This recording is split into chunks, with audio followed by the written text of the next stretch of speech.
Hello दोस्तों, कैसे हो आप सब। आप सबका हमारे चैनल द हैप्पी इंडियन पे स्वागत है। आज की वीडियो जिस पे हम रिएक्ट करने वाले हैं वो बहुत इंटरेस्टिंग होने वाली है। आज की वीडियो में हम देखेंगे कि कैसे इस दुनिया के पालनहार ने 10 अवतार लिए। आज हम उनके 10 अवतारों के ऊपर रिएक्ट करने वाले हैं, तो वीडियो के अंत तक हमारे साथ बने रहिए। चलिए शुरू करते हैं। Vishnu is one of the most important gods among the many Hindu deities.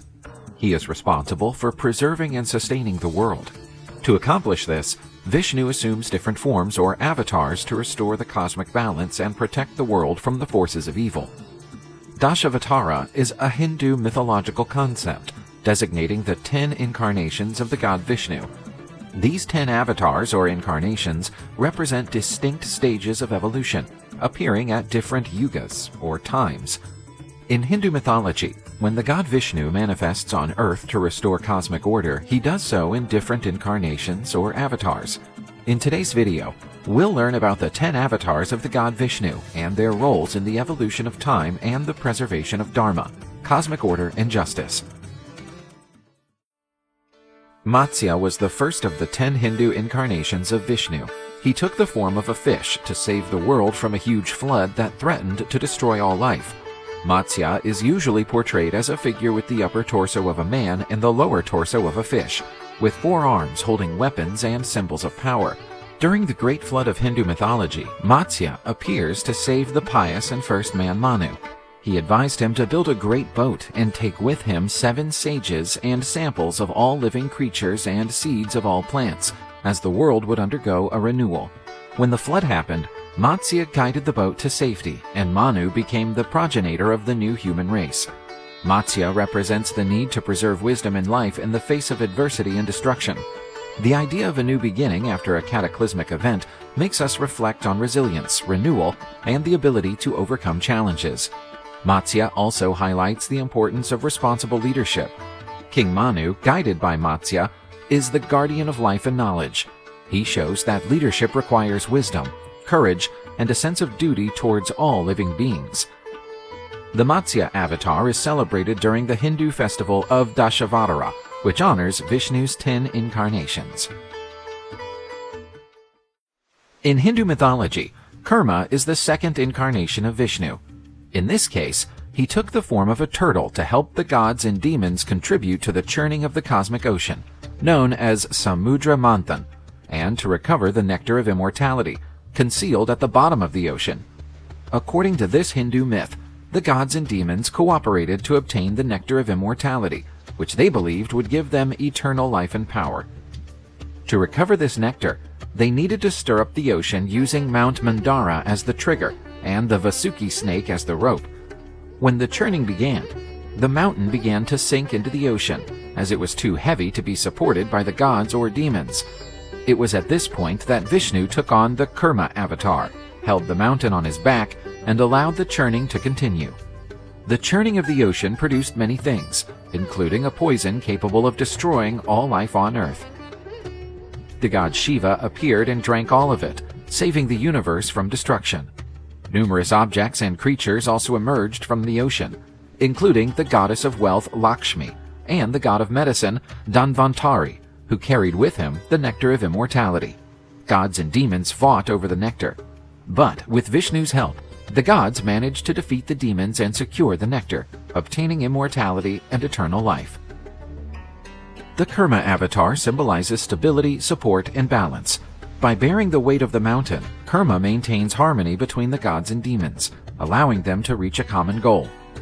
This story shows the importance of cooperation, even between enemies, to achieve greater goals and collective benefits.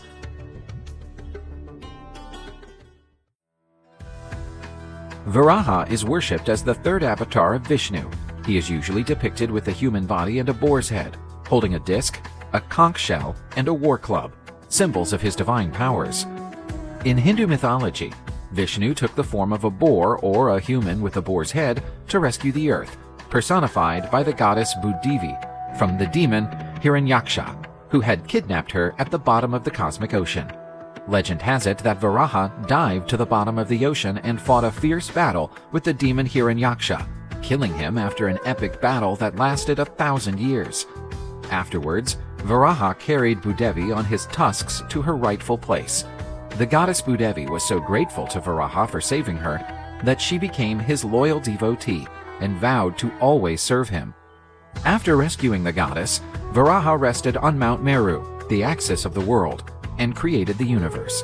He is sometimes referred to as the cosmic boar, and is said to have dug the earth out of the cosmic waters with his tusks. In this redemptive mission, Varaha symbolizes the divine force, capable of rescuing and purifying. The story reminds us that, even in the most demanding circumstances, light and truth will prevail over darkness and injustice. Narasimha is considered one of the strongest and most fearsome incarnations of Vishnu. This avatar has a human body with the head and claws of a lion. Narasimha is considered a symbol of protection and courage, capable of destroying all the forces of evil. Hindu myths state that Narasimha was created to defeat the demon king Hiranyakashyap, who received the blessing of invincibility. The demon became arrogant and tyrannical, persecuting anyone who did not worship him as a god. The tyrant banned the worship of Vishnu and oppressed his devotees. But his own son, Prahlada, remained a fervent devotee of Vishnu, resisting all attempts to change his faith. Angered by Prahlada's unwavering devotion, Hiranyakashyap challenged him to show where Vishnu could be. Prahlada replied that Vishnu is everywhere, even in the columns of the palace. Hiranyakashyap attacked one of them, where Narasimha appeared. The demon and Narasimha fought fiercely, but Hiranyakashyap was unable to stop Narasimha, who killed the demon by laying him on his lap and tearing him apart with his claws. That was the end of tyranny and the revival of cosmic order. The universe felt relieved, and Vishnu's devotees celebrated the victory of justice.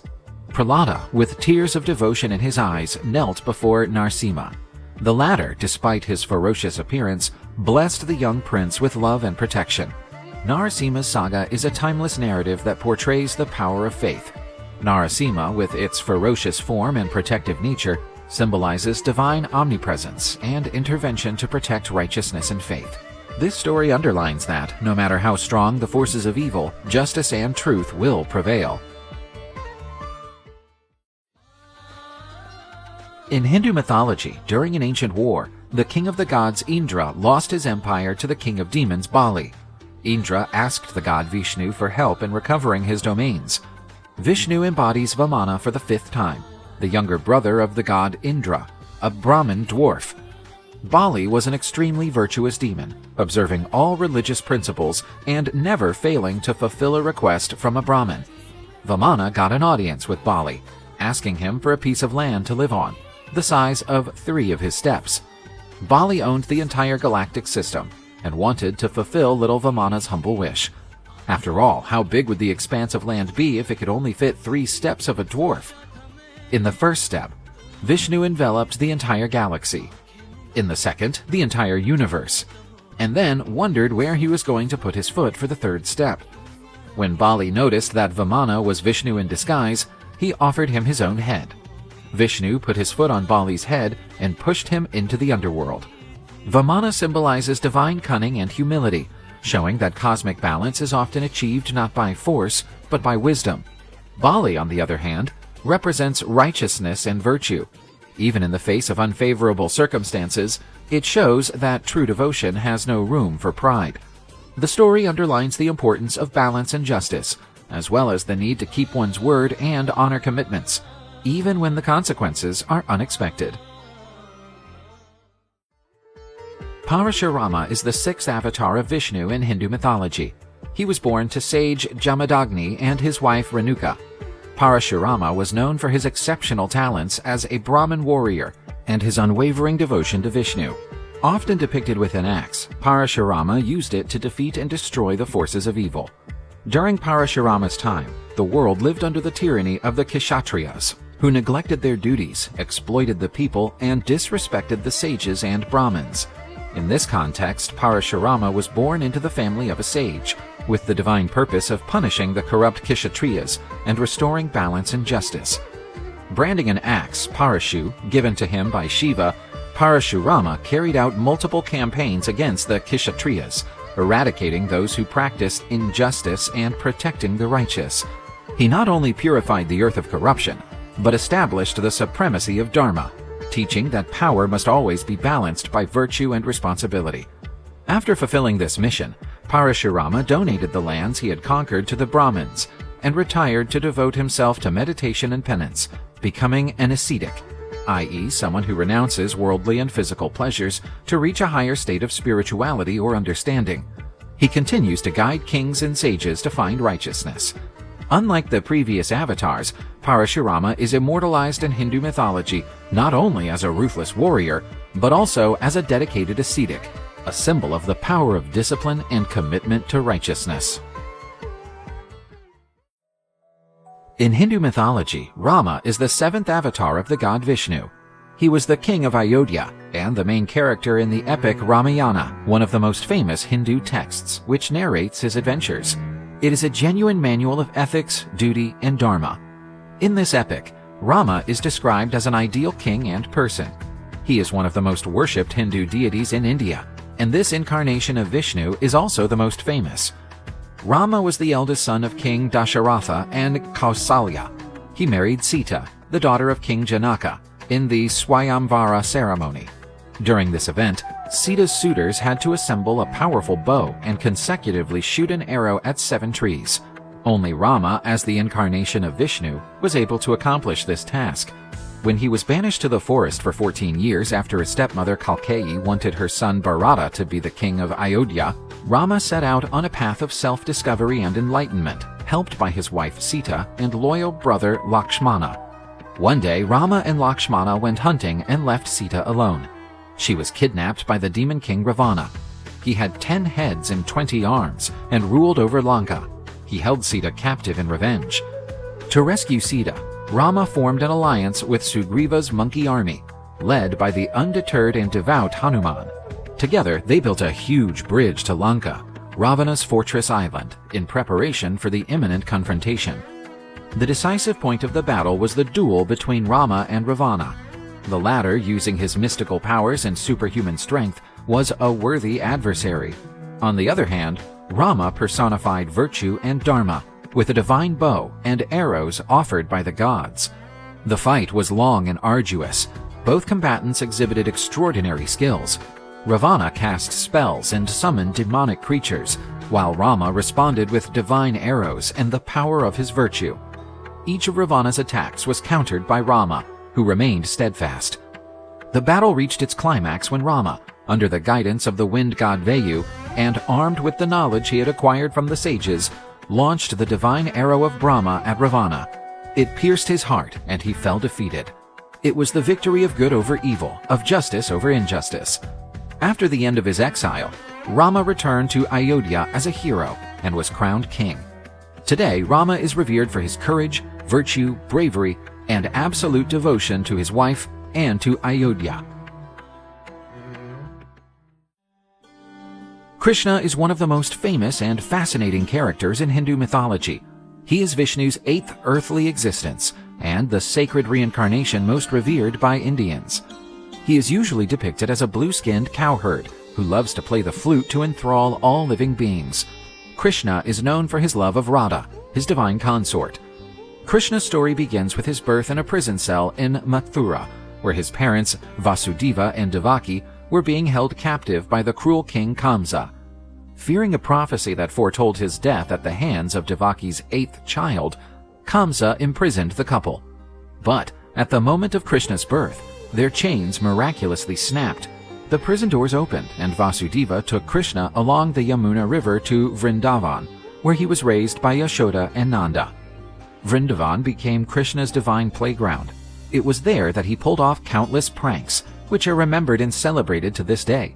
One of the most cherished is that of Krishna stealing butter from the gopis' houses, earning him the nickname Makhan Chor, butter thief. Krishna was not only a cheeky boy, but also a loving protector. He saved Vrindavan from various calamities, which proved his divinity. When the serpent demon Kaliya poisoned the river Yamuna, Krishna subdued Kaliya with his divine dance over the serpents' heads, purifying the waters and saving the villagers. The later phase of Krishna's life is filled with heroic deeds and political cunning. The god is also known for his teachings on the path of righteousness, and his role as guide and friend to the hero Arjuna in the Indian epic poem Bhagavad Gita. In it, the master guides his disciple Arjuna in the battle of Kurukshetra between the Kauravas and Pandavas, fought to combat good and evil. Krishna is celebrated annually at the Jamashtami festival, which honors his birth and legacy. With his delightful flute and profound wisdom, he continues to be a source of inspiration and devotion in Hinduism, whether as the mischievous boy from Vrindavan or as Arjuna's spiritual guide. Krishna exemplifies divine love and eternal wisdom. His teachings in the Bhagavad Gita continue to have an impact on devout hearts, illuminating the path towards spiritual fulfillment and harmony with the divine. In addition to Hinduism, Krishna is also venerated by some followers of the Hare Krishna movement. Originating in the 20th century, the Hare Krishna chant Krishna's names and perform devotional practices to achieve spiritual enlightenment. In Hinduism, Buddha is revered as the ninth avatar of Vishnu, a divine incarnation who brought with him messages of compassion, nonviolence, and enlightenment. This belief is based on the idea that Vishnu, the preserver god of Hinduism, takes on various forms or avatars to restore cosmic order and protect the world from evil. As a rule, most Hindus believe that Gautama Buddha was another incarnation of Vishnu. However, most Buddhists do not share this belief. This issue is critical for both religions, as Vishnu and Buddha are deeply venerated. Vishnu took the form of Buddha to eradicate pain and suffering, teaching the path of renunciation and enlightenment. He was born as Siddhartha Gautama into a royal family, but renounced wealth and power in search of truth, achieving enlightenment under the Bodhi tree. The Buddha avatar's mission was to restore balance and justice by eliminating excessive ritualistic practices and fostering the true essence of dharma. Central to Buddha's teachings are the Four Noble Truths, diagnosing the nature of human suffering and prescribing a path based on ethics, meditation, and wisdom to achieve nirvana, the state of liberation and peace. The presence of Buddha in the avatar tradition of Vishnu points to Hinduism's capacity to absorb and harmonize different currents of thought, valuing spiritual diversity and recognizing underlying unity. As a Vishnu avatar, Buddha is a prominent example of harmony and mutual respect between religious traditions in India. He is revered as a compassionate guide who illuminates the path of wisdom and compassion, teaching how to overcome suffering and reach inner truth. Whether as the founder of Buddhism or the incarnation of Vishnu, Buddha continues to be a source of light and peace for humanity. Kalki, the Destroyer, is the 10th and final incarnation of Vishnu. According to Hindu belief, Vishnu materializes on earth whenever the world is threatened by evil and chaos, with the aim of restoring order and righteousness. In Hindu cosmology, Kalki is prophesied as the 10th and final avatar of Vishnu, who is destined to appear in the future to usher in the end of the current age, known as Kali Yuga, and begin a new era of truth and virtue, Satya Yuga.